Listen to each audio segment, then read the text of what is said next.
እሺ እንግዲህ በመጀመሪያ ኢንቴሪየር ዲዛይን ማለት ምን ማለት ነው? ኢንቴሪየር ዲዛይነሮች ማን ናቸው የሚለውን መጀመሪያ ብናይ ጥሩ ይመስለኛል። መጀመሪያ ሙያውን ብናይ ኢንቴሪየር ዲዛይን ሙያ ነው። ሙያ እንደመሆኑ መጠን ደግሞ ያንን የሚሰሩት ሰዎች ደግሞ ባለሙያዎች ናቸው። ባለሙያዎቹ ደግሞ ባለሙያዎች የተባሉት በዛ ያንን ስራ ለመስራት የሚያስችል እውቀት ስላላቸው ነው ማለት ነው እንጂ ኢንቴሪየር ዲዛይን እንደ ሆቢ አይደለም። ስለወደዱት ብቻ የሚሰራ ስራ አይደለም። ሙያ ነው ስንል ፕሮፌሽን ነው። ፕሮፌሽናል ለመሆን ደግሞ ያ የሚያስፈልገው ትምህርትና እውቀት ሊኖረው ይገባል ማለት ነው። ሌላው ኢንቴሪየር ዲዛይን እንደ ሙያ እንደመሆኑ መጠን ከሌሎች ባለሙያዎች ጋር ደግሞ አብሮ መስራትን ይጠይቃል። ከኢንቴሪየር ዲዛይነሮች ጋር አብረው የሚሰሩ ባለሙያዎች ደግሞ እንደ አርክቴክትስ፣ ሲቪል ኢንጂነርስ፣ ሜካኒካል ኢንጂነርስ፣ ኤሌክትሪካል ኢንጂነርስ የመሳሰሉት ናቸው። እነዚህ ጋር ደግሞ የስራ ቋንቋ አለ። ያንን የስራ ቋንቋ ደግሞ መግባባት መቻል የሚችል መሆን አለበት ኢንቴሪየር ዲዛይነር። ማንም የሚሰሯቸው ነገሮች በሙሉ የንድፍ ስራዎች እንደመሆናቸው መጠን በንድፍ የተቀመጡትን ቋንቋዎች መተርጎም መቻል ያስፈልጋል። ህጎቹን ማወቅ ያስፈልጋል። ስለዚህ ከሌላ ባለሙያዎች ጋር አብሮ ለመስራት ራሱ የሌሎቹ ባለሙያዎች ጋር አብሮ የሚሄደውን የስራ ቋንቋ መማር ያስፈልጋል ማለት ነው። ሌላው ከነዚህ ከአርክቴክት፣ ከኢንጂነርስ፣ ከኮንትራክተርስ ሌላ ደግሞ ኢንቴሪየር ዲዛይነሮች ከእቃ አምራቾች ጋር አብረው ይሰራሉ። እቃ አምራቾች የምንላቸው ደግሞ ማን ናቸው ብለን ብንል የፈርኒቸር ሰሪዎች። ፈርኒቸር ስንል እንግዲህ የቢሮ ጠረጴዛ ሊሆን ይችላል፣ የቢሮ ፋይል ካቢኔት ሊሆን ይችላል፣ የቢሮ ወንበር ሊሆን ይችላል፣ የቤት ሊሆን ይችላል፣ የሆቴል ሊሆን ይችላል። እነዚህን የመሳሰሉትን ቁሳቁሶች አምራቾች ደግሞ ጋር አብሮ ኢንቴሪየር ዲዛይነሮች መስራት መቻል አለባቸው። ምክንያቱም ኢንቴሪየር ዲዛይነሮች እንደ ኢንቴሪየር ዴኮሬተርስ ቆንጆ ነገር ከሱቅ አምጥቶ ማስቀመጥ ብቻ አይደለም ስራቸው። ዲዛይን ላደረጉት ቦታ ፊት የሚያደርግ ነገር ትክክለኛ የሚመጥነውን ነገር ራሳቸው እንዲሰራላቸው እንዲመረትላቸው ዲዛይን ማድረግ መቻል አለባቸው ማለት ነው። ይሄ የፈጠራንም ይጠይቃል። ፈጠራ ደግሞ ሌላው ክህሎት ነው። ከፈርኒቸር ሰሪዎች ሌላ ደግሞ ፈርኒቸሩን ደግሞ ዲል የሚያደርጉትም ሰዎች ጋር እንደዚሁ አንዳንድ ጊዜ ቀጥታ ከአምራቾቹ ጋር ግንኙነት ላይኖር ይችላል። ነገር ግን ከአምራቾቹ ጋር አምጥተው የሚሸጡ ዲለሮች ሊኖሩ ይችላሉ። ከነሱም ጋር እንደዚሁ መግባባት መቻል ያስፈልጋል ማለት ነው። ከነሱም ጋር በእነዚህ ቋንቋዎች መነጋገር መቻል ያስፈልጋል። ለምሳሌ ወንበር ስንል ዝም ብሎ ወንበር አይደለም። ሶፋ ስንል ዝም ብሎ ሶፋ አይደለም። ሁለት መቀመጫ ያለው ሶፋ፣ ሶስት መቀመጫ ያለው ሶፋ፣ አርምቼር ራሳቸው ስም አላቸው እያንዳንዱ ነገሮች እና እነዛን ሁሉ ከፈርኒቸር ዲለሮቹ ጋር በእነሱ ቋንቋ መነጋገርን ይጠይቃል ማለት ነው። እንደዚሁም ደግሞ ከክራፍት ሰሪዎች ጋር ክራፍትስ የምንላቸው እንግዲህ በእጅ የሚሰሩ ነገሮች ናቸው። ባስኬት ሊሆን ይችላል፣ በቅል በምን ሌሎች የሚሰሩ በእጅ የሚሰሩ ነገሮች በሙሉ ክራፍትስ የምንላቸው ነገሮች ሁሉ ለዴኮሬቲቭ አይተምስ የምንጠቀምባቸውን ነገር የሚሰሩ ሰዎች ጋር እንደዚሁ መግባባት መቻል አለብን። እነሱን ማወቅ አለብን። ምክንያቱም እቃው እንዳለ ስናቅ ነው ለምን እንደምንጠቀምበት የምናውቀው ማለት ነው። የአትክልት መትከያ የሚሰሩ ሊሆኑ ይችላሉ፣ የአትክልት መንጠልጠያ የሚሰሩ ሊሆኑ ይችላሉ። ስለዚህ የእጅ ስራ ጥበብ ያላቸው ሰዎች ጋር እንደዚሁ ማን ናቸው እና ከእነሱም ጋር ደግሞ በምን አይነት ሁኔታ ነው መግባባት የምንችለው? እነሱም አብረው ከኢንቴሪየር ዲዛይን ጋር የሚሰሩ ናቸው።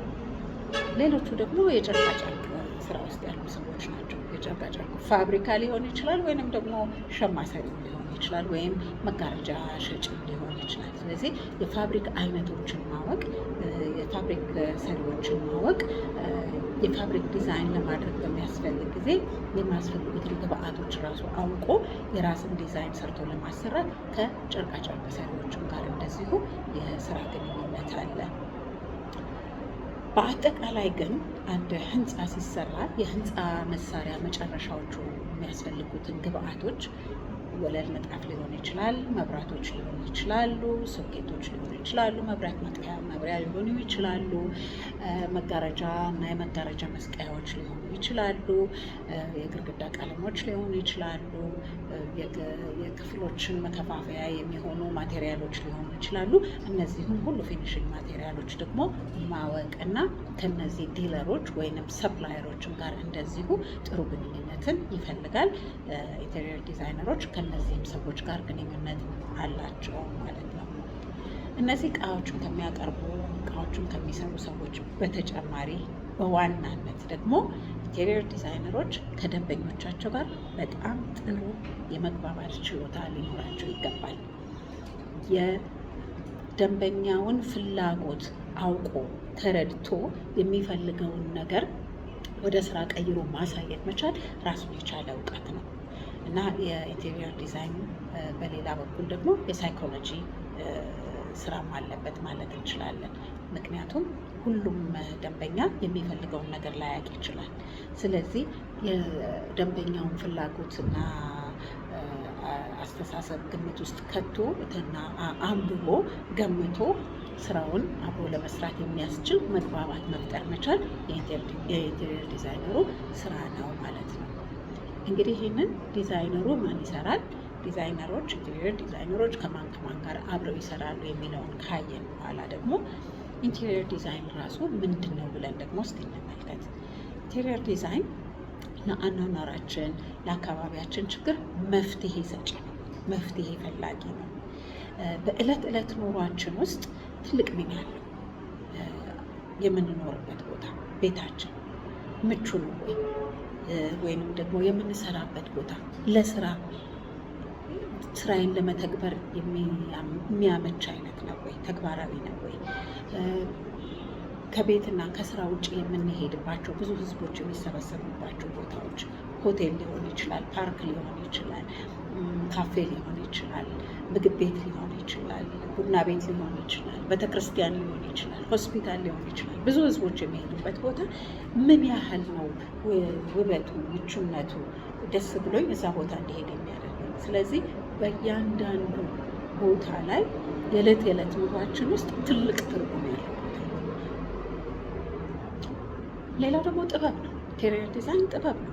የተለያዩ ሀሳቦችን ሰብስቦ አንድ ቦታ ላይ እንዴት ቢደረጉ ለመኖሪያ ወይንም ለመስሪያ ቦታ ምቹና ለአይን የሚማርክ ቦታ አድርጎ መስራት ይቻላል የሚለውን ለማድረግ ልዩ ጥበብም ይፈልጋል። ስለዚህ ጥበብ ነው። ኢንቴሪየር ዲዛይን በሌላ ደግሞ የዕለት ዕለት ስራችን ውስጥ ወሳኝ ክፍልና እንዴት እንደምንኖር፣ እንዴት እንደምንሰራ፣ እንዴት እንደምንጫወት፣ እንዴት እንደምንፈወስ ይወስናል። ለምንድን ነው ይሄን የሚወስንልን? ኢንቴሪየር ዲዛይነሮች ለምሳሌ የህፃናት መጫወቻ ቦታ ብትሄዱ በኢንቴሪየር ዲዛይነሮች የተሰራ ነው። ያ ቦታ ለጨዋታ የሚመች ነው ወይ? መኖሪያ ቤታችን ለመኖር የሚያመች ነው ወይ?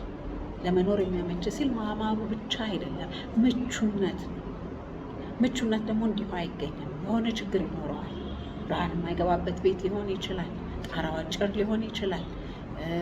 ክፍሉ ጠባብ ሊሆን ይችላል።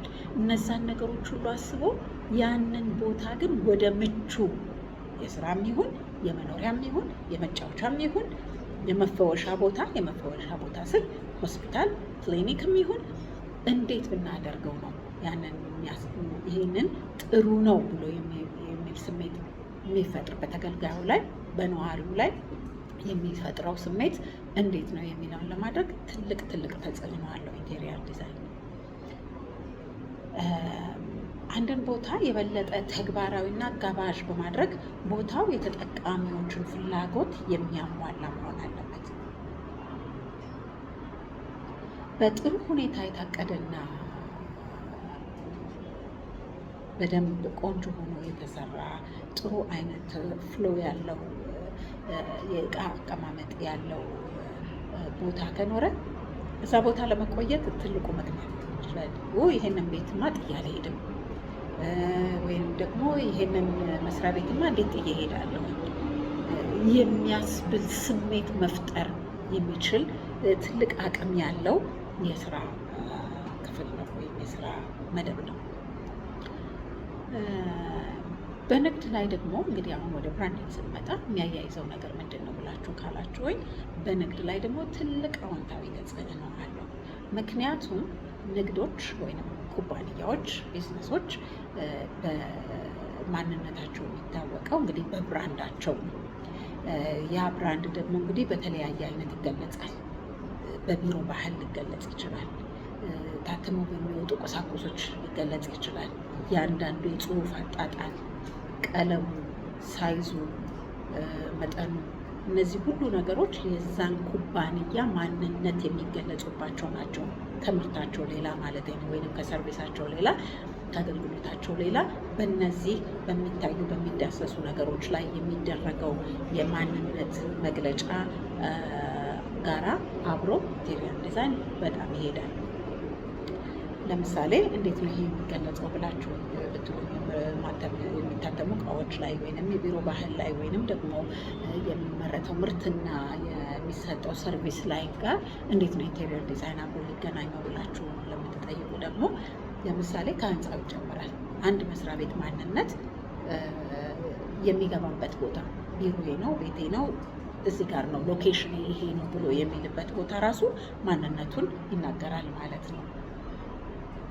ለምሳሌ ሰፈር ውስጥ ጉራንጉር ውስጥ ገብተን የምናገኘው አንድ ብራንድ ብለን እናስብና ወይም ደግሞ አንድ ህንፃ ውስጥ ከሌሎች ትልልቅ መስሪያ ቤቶች ጋር አብሮ ያለ በቀላሉ ሎኬሽኑ የሚገኝ አካባቢው ምን ይመስላል ብለን ብናስብ ብራንዱን ማንነቱን የትኛው ጋር እናያይዘዋለን? እዛ ጉራንጉር ውስጥ የገባንበትን እና እዚህ ከሌሎች እሱን ከሚመስሉ ድርጅቶች ጋር አብሮ የሚገኝበት ሎኬሽን ማንነቱን ይገልጻል ማለት ነው። ውስጡ ስንገባ ደግሞ የቀለም አጣጣሉ ሊሆን ይችላል፣ የፍሎር ፕላኑ ሊሆን ይችላል። በተለያዩ አይነት አገልግሎቱን እና ምርቱን እና ከሰራተኞቹ ባህሪ ጭምር አብሮ የዛን መስሪያ ቤት ማንነት ይገልጻል ማለት ነው። ያ ደግሞ ሊገለገል የመጣውን ሰው ደንበኛ በዚህ መስሪያ ቤት ላይ ያለውን ተአማኒነት ይጨምርለታል። ምክንያቱም ዝም ብሎ ስሙንና ሎጎ ትልቅ ስለሆነ ብቻ ሳይሆን ሄዶ እዛ ፊዚካሊ የእነሱ መገኛ ቦታ ነው ብለው የሚሉት ቦታ ላይ ሲያዩ፣ ለምሳሌ ምግብ ነው እንበል፣ ምግብ ፋብሪካ ነው እንበል፣ ንጹህ ያልሆነ ጨለማ፣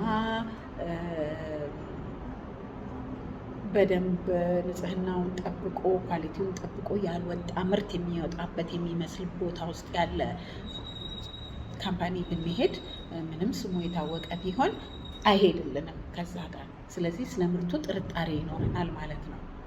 ግን ንጹህ ቦታ ሆኖ ሰራተኞቹ በደንብ ተሸፋፍነው እጃቸውን ሸፍነው በፈገግታ ሰዎቹን የመጡትን እንግዶች እያስተናገዱ የሚሰሩት ስራ ምን እንደሆነ፣ ምርታቸው ምን እንደሆነ አውቀው ማስረዳት ሲችሉ እነዚህ ነገሮች ደግሞ በዛ በደንበኛ ሆኖ በመጣው ሰው ላይ ደግሞ ትልቅ መተማመንን ይፈጥርለታል ማለት ነው።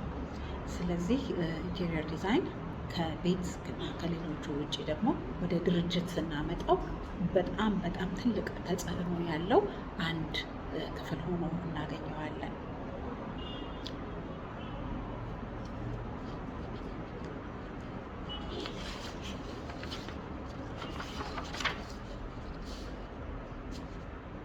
እስቲ አንድ ነገር ልጋብዛችሁ። በሚቀጥለው ጊዜ ሌላ አንድ መስሪያ ቤት ለማየት ስትሄዱ እስቲ በደንብ እዩት ቦታውን። ምን አይነት ስሜት ተሰማችሁ? ምን አይነት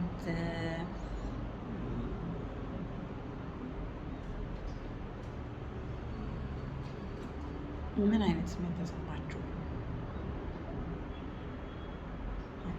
ለዚህ ነው ኢንቴሪየር ዲዛይን ከብራንዲንጉ በኋላ ብራንዲንጉ ተሰርቶ ብራንድ ማኑዋሉ ተሰርቶ ከመጣ በኋላ ያንን ብራንድ ወደ ኢንቴሪየር ዲዛይን ቀይሮ ኢምፕሊመንት አድርጎ ስራ ላይ ለመተግበር የሚያስፈልጉት ግብአቶች አሉ።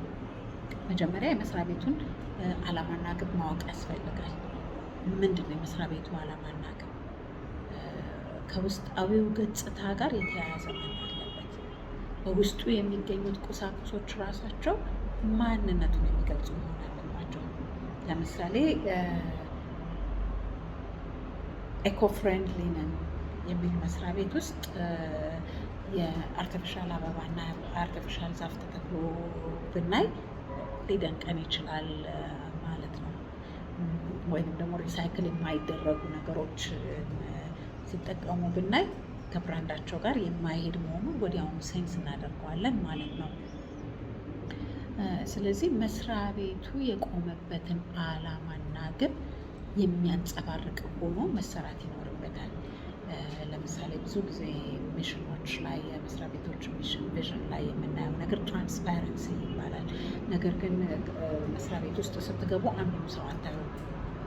ኮሪደር እና የተዘጉ በሮች ሊሆን ይችላል። ሊበሎን አለቃውን ቀጥታ ማግኘት ቀርቶ ያ የሚተረጎመው እኮ በሱ ነው። ግልጽ የሆነ ወይም ደግሞ ክፍት የሆነ የቢሮ ስርዓትና አቀማመጥ ያለው